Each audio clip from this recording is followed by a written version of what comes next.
شايف صواريخ القبه الحديديه اللي قدامك ديت واللي بتواجه صواريخ المقاومه؟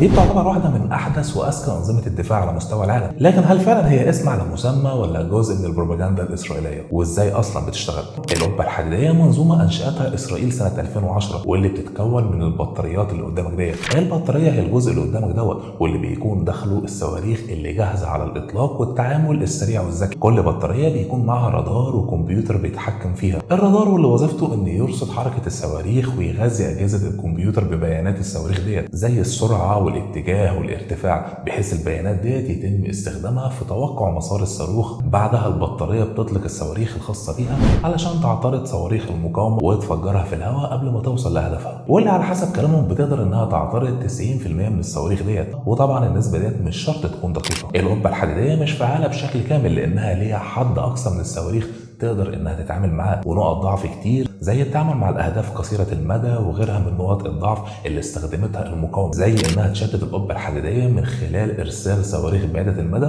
في نفس وقت اطلاق صواريخ تانية قصيره المدى، وده اللي بيثبت انها فشلت في انها تأدي دورها. لكن حتى لو افترضنا ان القبه الحديديه بتحقق الهدف منها، عاوز اقول لك يا صديقي انها في نفس الوقت بتستنزف اقتصادهم، وده لان الصاروخ الواحد اللي بيتم اطلاقه تكلفته 40,000 دولار، ومؤخرا بيقولوا ان تكلفته 50,000 دولار. بالمصري تقريبا بنتكلم في 1.5 مليون.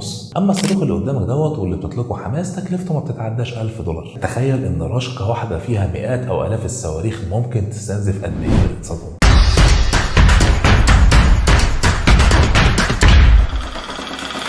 تواتر الأحداث في الفترة الأخيرة بقى سريع جدا. إسرائيل جمعت 300,000 جندي من قوات الاحتياط وبدأت في قصف جو غزة، وفي نفس الوقت أمريكا بعتت حاملة الطائرات ديت علشان تساند إسرائيل. لو فاكر إنها عادية، للأسف حابب أقول لك إنها أكبر حاملة طائرات في العالم، واللي فيها أكتر من 76 طائرة حربية و5000 مقاتل. اسمع كده الكلمتين دول واللي هتعرف منهم إن الموضوع مش وليد اللحظة، وإنه بيتخطط ليه من زمان. أين يفر سيد كداب؟ إلى مصر. مصر متأخر مصر مصر ليست ملجأ لهؤلاء. غزة هي مكانهم ووطنهم. مصر ليست وطنهم. الموضوع اتعرض على مبارك زمان واللي رفضه بشكل قاطع. إسرائيل عاوزة تزق غزة، انتوا حطوهم في سيناء. هذه مرة نتنياهو اللي احنا لو نسيب الناس بتاع غزة دول نشوفهم حتة كده لقيته بيشاور على سيناء وحتى شوية. أنا أصلي بقول عندنا انسى الموضوع ونفرجك بعض، هتبقى مشكلة بينه وبينكم. لا هو أنا كده دمع قوية نبض انتوا وديهم فين؟ قال لي يعني حلو وبحط على إيده على سيب. قلت له لا انسى الموضوع، أنت عاوز تبدأ حرب بينه وبينك تاني. الخطة باختصار هي سياسة الأرض المحروقة، خنق غزة من كل الجهات وقصف وعمليات عسكرية ضخمة تدفع أهل غزة إنهم يقتحموا الحدود المصرية ويدخلوا سيناء. طب إيه هدف إسرائيل من المخطط دوت؟ بمنتهى البساطة إنها تقدر تستولي على الجزء اللي فاضل من الأرض، وإنها كمان تنهي حاجة اسمها مقاومة من الأساس. الموضوع مش أول مرة يحصل.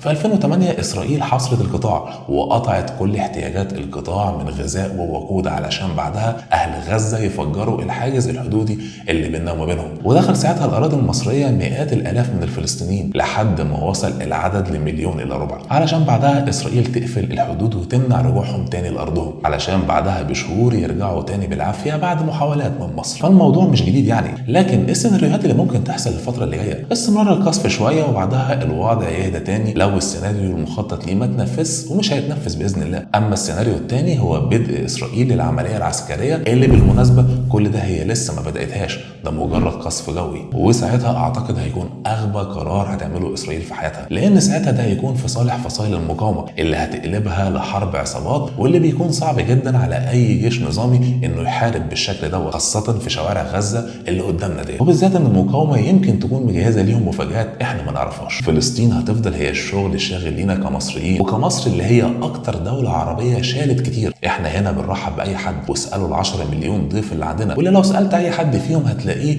انه خلاص بقى كأنه صاحب مكان. لكن الامر هنا مختلف. خروج الفلسطينيين من ارضهم معناها للاسف نسف كامل القضية الفلسطينية، وانهم عمرهم ما هيرجعوها تاني. ثانيا، صعب نتقبل فكرة انك تتخلى عن جزء من ارضك مهما كانت الاسباب. الارض اللي لسه كنا بنحتفل ب50 سنة على رجوعها اللي كان ثمنه مصريين ماتوا وسال دمهم على رمل الارض ديت، وبلد دفعت ولسه بتدفع ثمن كبير جدا قصاد دوت. الفتره اللي جايه ممكن نشوف ضغط ضخم على مصر، سواء في محاوله جر رجلها الحرب او ضغوط اقتصاديه من كل الاطراف، او على الاقل الضغط على النظام بمحاوله تحريك الشارع. لكن اللي مطمني برغم الظروف والاوضاع الاقتصاديه السيئه ديت ان الاوضاع داخل مصر مستقره وامان الحمد لله، وان في استباق وتجهيز لكل سيناريو في دوله عمرها الاف السنين وعندها شعب ذكي جدا، واستباق لكل حدث بالتجهيز ليه، والاهم الثقه وعدم الانجراف او التاثر باللي بيتم اشاعته. واخيرا ربنا ينصر اخواتنا في فلسطين، واعيش لليوم اللي ادخل فيه القدس باذن الله.